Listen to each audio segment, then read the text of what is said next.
Naruto turned his head slowly, his eyes scanning the crowd that had begun to gather. Men, women, children, everyone was staring at one thing. Him. Some were taking pictures with their phones. Others were recording. A few just stood frozen, watching him in silence. And yet, no one dared to come closer.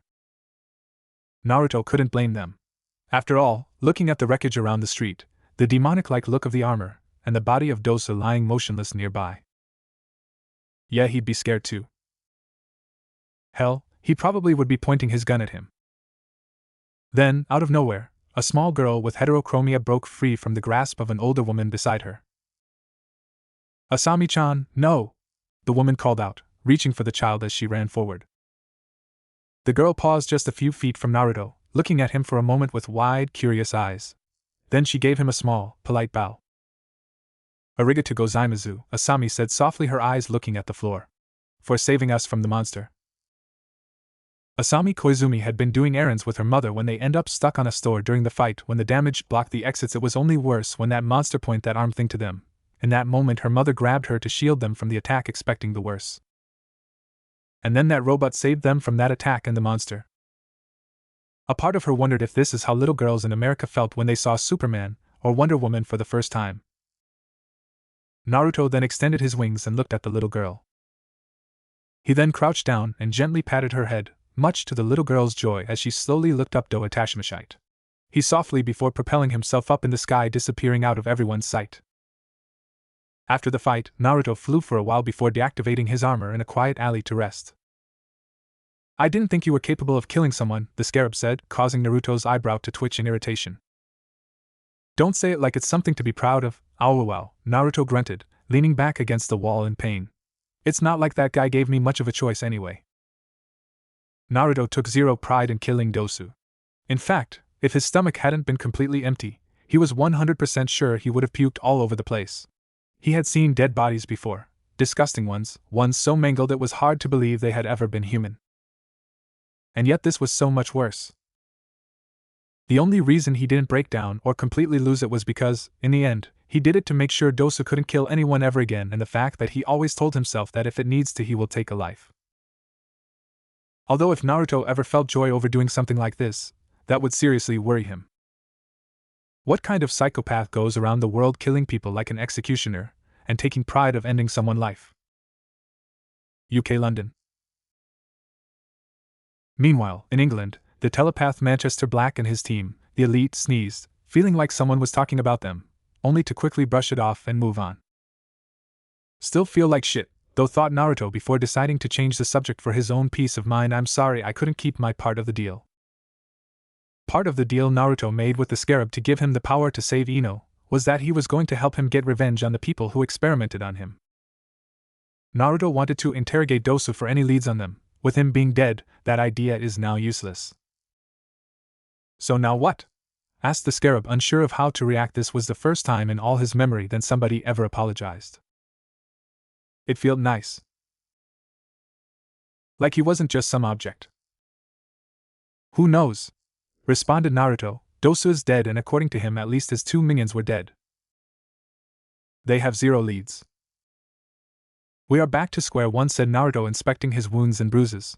Luckily nothing appeared broken, but he was pretty sure that tomorrow he will have trouble moving. He guessed that he can ask Karen to see it in private. What do you mean with we? Asked the scarab to the blonde. I told you I was going to help you bring the people who hurt you to justice, said Naruto, like it was the simplest thing in the world. Besides, I already told you, I became a police officer to help people. As long as you don't hurt anyone or commit crimes, then I won't have a problem helping you. Do whatever you want, Naruto. Just don't get in my way, said the scarab, faster than he probably meant to. I think that the first time you call me by my actual name, Naruto said in a smug tone. I didn't do anything, fleshbag, you misheard. Sundara, Naruto mocked with a cheerful grin. What is your name anyway? What? Asked the scarab. Your name, if we are stuck together, then I can't keep calling you scarab, is weird. I don't have one, responded the scarab. Back in the lab no one bothered give him an actual name except things like scarab or variants of it. He never actually give that much thought about it though. That sucks. I can give you a name if you wanted to, said Naruto nonchalantly. Ha! Mocked the scarab. Like an ape, like you could think of something worthy for me. Yes, sure, said Naruto defiantly. There are a few things that can easily rile him up. Being challenged in any way was one of the best. Maybe Musashi. Too common. Deidaimeru. Too unoriginal. Mushitaro. Ugh, that disgusting. Burrito. That the worst one by far. Getting annoyed at the lack of the support of the insect, Naruto got the perfect idea.